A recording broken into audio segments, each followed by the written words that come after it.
नमस्कार, प्रतिदिन अखबार संपादकीय ऑडियो में आपका स्वागत है। हूती बागियों के हमले और भारत की मुश्किलें, बिजनेस स्टैंडर्ड। बेहतर समाज बनाने के लिए टूटने चाहिए पुराने मिथक। हिंदुस्तान। अब आर्टिकल विस्तार से। हूती बागियों के हमले और भारत की मुश्किलें, बिजनेस स्टैंडर्ड। हर्ष पंत और सुबंत वीर सिंह, लेखक ऑब्जर्वर रिसर्च फाउंडेशन में क्रमशः अध्ययन एवं विदेश नीति के उपाध्यक्ष और राष्ट्रीय सुरक्षा के एसोसिएट फेलो हैं। इस दशक का एक और साल सामुद्रिक अवरोधों और व्यापार में बाधाओं की आशंकाओं के साथ शुरू हुआ। इस बार कारण बने हैं हूती बागी जिन्होंने लाल सागर में वाणिज्यिक जहाज़ों पर हमला किया है। लाल सागर वैश्विक व्यापार और सामान की आवाजाही के लिए बेहद महत्वपूर्ण मार्ग है। असम में असल में लाल सागर में दिख रहा मौजूदा गतिरोध गाज़ा में चल रहे युद्ध का ही परिणाम है। ऊपरी तौर पर देखें तो भारत का इन क्षेत्रों की भू-राजनीतिक उथल-पुथल से कोई ताल्लुक नहीं दिखता है, लेकिन हकीकत यह है कि हूती विद्रोह भारत के बंदरगाहों पर आने वाले व्यापारिक जहाज़ों को निशाना बनने से चूके नहीं है और इसका सीधा और बड़ा असर भारत पर भी पड़ा है। यह हमले तब और गंभीर हो गए जब विद्रोहियों ने 23 दिसंबर को निशाना साधा और वाणिज्यिक जहाज एमवी केम प्लूटो को निशाना बनाया, जो मंगलूर बंदरगाह आ रहा था। हकीकत में लाल सागर की घटनाओं से अंदाज लगता है कि वैश्वीकृत दुनिया में किसी भी क्षेत्र के संघर्ष का प्रभाव बड़े पैमाने पर और व्यापक रूप से फैलता हुआ दिखता है। कोई भी देश अब दुनिया की भू-राजनीतिक वास्तविकताओं से अलग नहीं रह पाएंगे। भारत भी देख रहा है कि कैसे व्यापार और आपूर्ति श्रृंखला पर निर्भरता के चलते शीर्ष संघर्ष में शामिल नहीं होने वाले देश भी किस तरह इससे परोक्ष रूप से प्रभावित हो रहे हैं। यमन के बड़े हिस्से को नियंत्रित करने वाले हूती बागियों ने नवंबर के मध्य से ही गाजा के साथ एकजुटता दिखाने और इस क्षेत्र में इजराइल के सैन्य हमलों के विरोध में लाल सागर से गुजरने वाले व्यापारिक जहाज़ों को निशाना बनाना शुरू कर दिया। ईरान का समर्थन प्राप्त हूती विद्रोहियों ने शुरुआत में सिर्फ इजराइल से जुड़े जहाज़ों को निशाना बनाने के लिए मिसाइलों और ड्रोन का इस्तेमाल किया था। अमेरिकी केंद्रीय कमान के अनुसार विद्रोहियों ने नवंबर के मध्य से अब तक उन 23 व्यापारिक जहाज़ों को निशाना बनाया है जो लाल सागर के सगरे हिस्से से गुजर रहे थे। शुरुआत में ये हमले इजराइल से जुड़े जहाज़ों तक सीमित थे, लेकिन हूती विद्रोह अब वैश्विक व्यापार में बाधा बढ़ाने के लिए उन जहाज़ों को भी निशाना बना रहे हैं जिनका इजराइल से कोई सीधा संबंध नहीं है, जैसे कि भारत आने वाले जहाज़। लाल सागर दुनिया भर में सबसे व्यस्त नौवहन मार्गों में से एक है। वैश्विक व्यापार का लगभग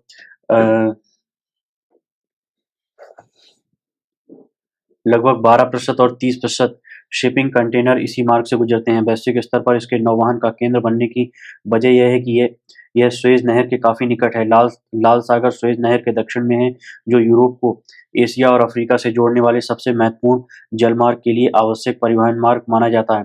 यमन पर नियंत्रण होने से हूती बब अल मदेब खाड़ी में वैश्विक जहाज़ों को निशाना बनाने के लिए अपनी ताकत का इस्तेमाल कर रहे हैं। बब अल मंदेब लाल सागर के दक्षिणी हिस्से में यमन के करीब ही है।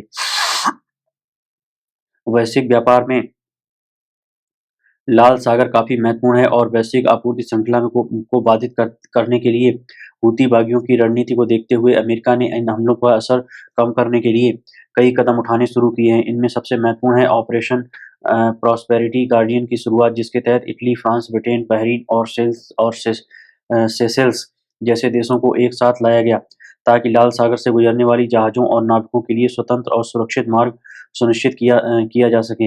अमेरिकी नौसेना ने कहा है कि इस अभियान की घोषणा के बाद से 1200 से अधिक जहाज लाल सागर से गुजरे हैं। ऑपरेशन प्रॉस्पेरिटी गार्डियन के सहयोगी देशों ने इस मार्ग से गुजरने वाले जहाज़ों को सुरक्षा देने के लिए मिलकर कई हूती जहाज रोधी मिसाइलों और ड्रोन को मार गिराया है।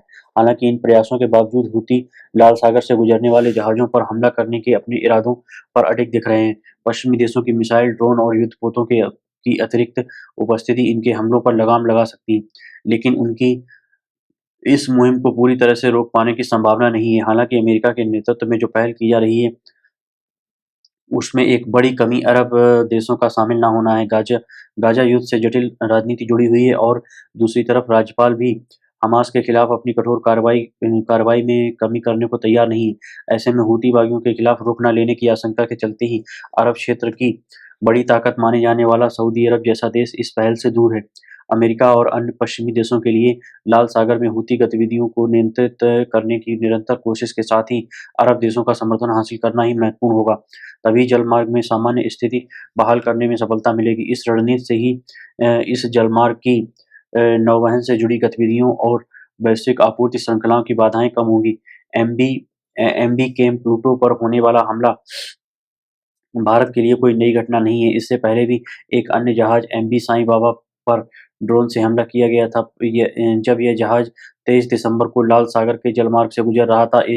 इस घटना के चलते भारतीय नौसेना ने भारत के जहाजों, चालक दल और माल की सुरक्षा सुनिश्चित करने के लिए इस क्षेत्र में लगातार निगरानी बढ़ाते हुए अपनी उपस्थिति बढ़ा दी है। ड्रोन और मिसाइल हमलों का खतरा कम करने के लिए भारतीय नौसेना ने प्रोजेक्ट 15A और 15B श्रेणी के 4 युद्धपोत तैनात किए हैं। इसके अलावा नौसेना ने यह भी सुनिश्चित किया है कि बोइंग P-81 लंबी दूरी के पनडुब्बी रोधी विमान, डोर्नियर विमान और हेलीकॉप्टर भी हमला करने वालों की टोह लेने के लिए उपलब्ध हों। भारतीय नौसेना ने भले ही इस क्षेत्र में अपने हितों की सुरक्षा सुनिश्चित करने के लिए सक्रियता दिखानी शुरू कर दी है, लेकिन दीर्घकालिक स्थिरता के लिए साझेदार देशों के साथ व्यापक समन्वय आवश्यक है। भारत को अमेरिका और अन्य देशों के साथ मिलकर लाल सागर क्षेत्र में हूती विद्रोहियों की गतिविधियों पर लगातार आकलन करना होगा और जब भी संभव हो, उनकी योजनाओं को पहले ही नाकाम या कम करना होगा।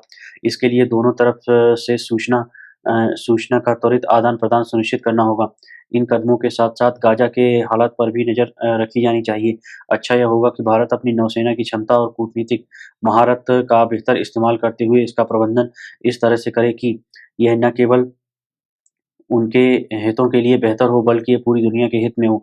ये घटनाएँ इस बात को भी दर्शाती हैं कि आने वाले समय में भारत को अलग-अलग क्षेत्रों की भू-राजनीतिक वास्तविकताओं के दूरगामी प्रभावों का सामना करने के लिए तैयार रहना पड़ सकता है। बेहतर समाज बनाने के लिए टूटने चाहिए पुराने मिथक। हिंदुस्तान।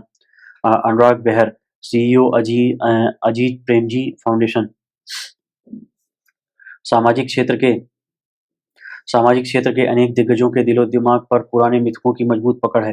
परोपकारियों और दानदाताओं से लेकर नागरिक समाज संगठनों, नीति निर्माताओं तक मिथकों का जोर है। हमें अपने कामकाज में अधिक प्रभावी बनने और लोगों के जीवन को बेहतर बनाने के लिए इन मिथकों को तोड़ना चाहिए, सच्चाइयों का सामना करना चाहिए। आइए कुछ व्यापक पर समस्या पैदा करने वाले मिथकों के बारे में जानें।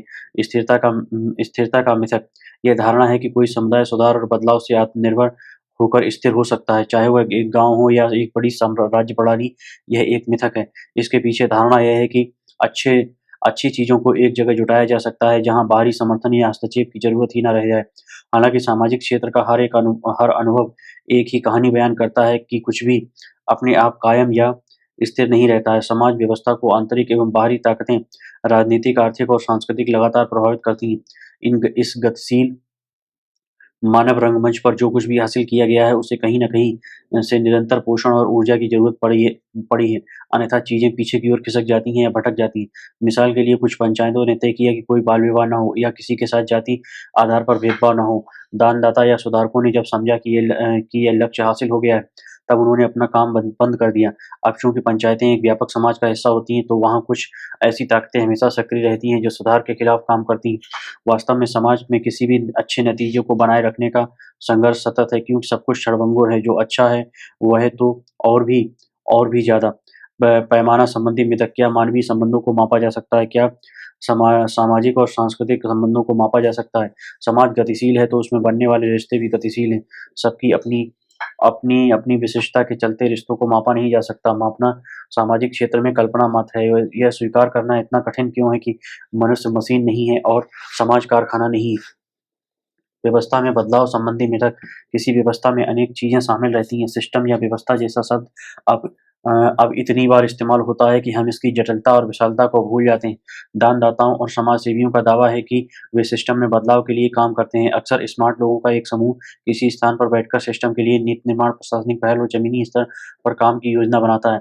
ये साफ तौर पर अहंकार है और ऐसे सभी दावेदारों को सिस्टम में होने वाले बदलावों पर ईमानदारी से विचार करने की ज़रूरत है। नागरिक समाज संगठन संबंधी मिथक।